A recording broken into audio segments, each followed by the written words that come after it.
Praise the Lord. जय मसीह की। परमेश्वर का धन्यवाद करता हूँ, जिस परमेश्वर ने उनके वचन बांटने का एक अनमोल अवसर दिया है। भाई और बहनों और मित्रों,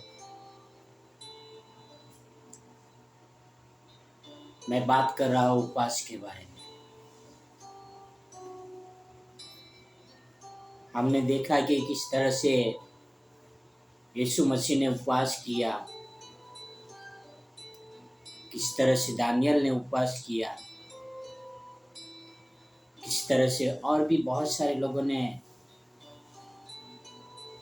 अलग अलग तरह से उपवास किया। कोई देश के लिए कर रहे थे, कोई अपने जाति भाइयों के लिए कर रहे थे, कोई अपने लिए कर रहे थे। पर यीशु मसीह जो उपवास कर रहे थे, वो उपवास का मकसद था परमेश्वर के राज्य की स्थापना करना। यीशु मसीह जो उपवास कर रहे थे, वो उपवास था जाके फल लाने का।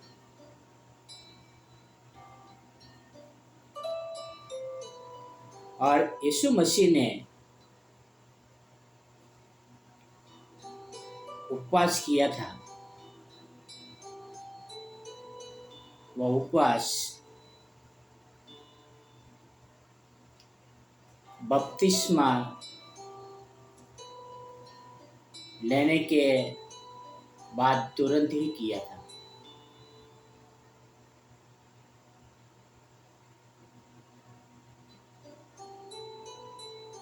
ताकि शैतान का सामना कर सके और परमेश्वर के राज्य के लिए काम कर सके।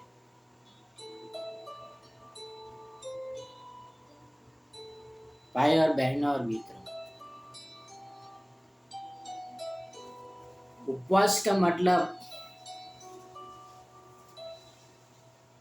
यह नहीं है कि हम खाना ना खाए, भूखा रहे।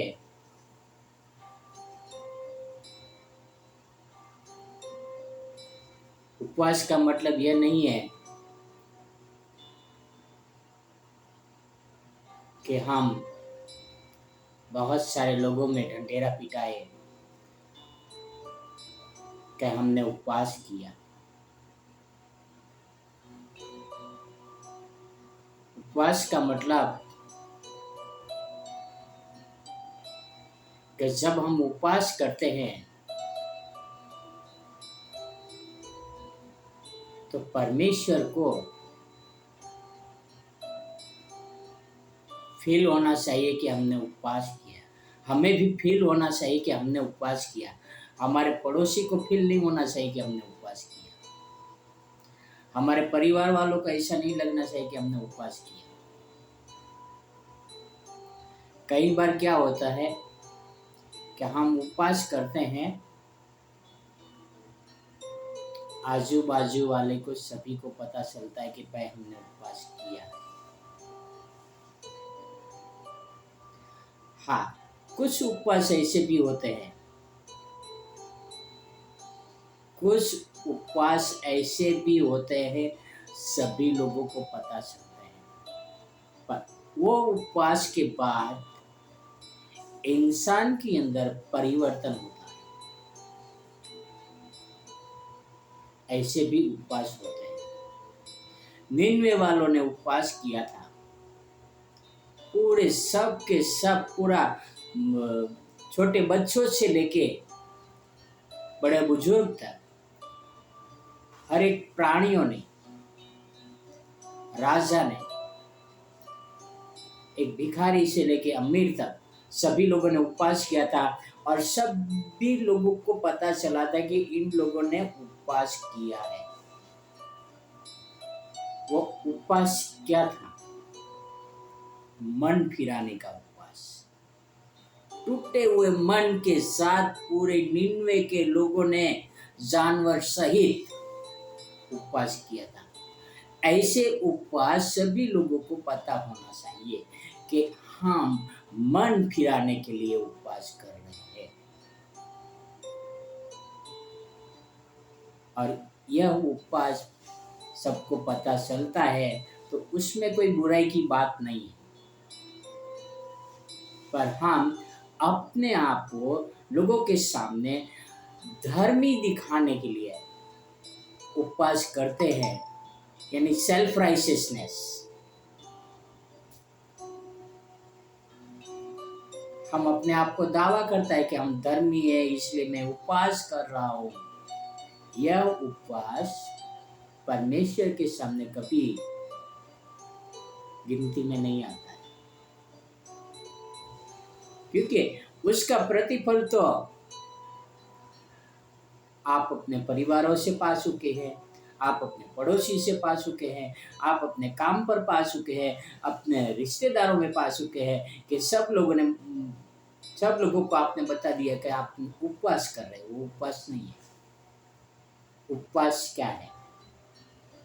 अब हम पढ़ते हैं योएल की किताब में, योएल 2 में 12 होते हैं। तो भी यहोवा की यह वाणी है, अभी भी सुनो, उपवास के साथ रोते पीटते अपने पूरे मन से फिरकर मेरे पास आओ। रोते पीटते अपने पूरे मन से फिरकर मेरे पास आओ।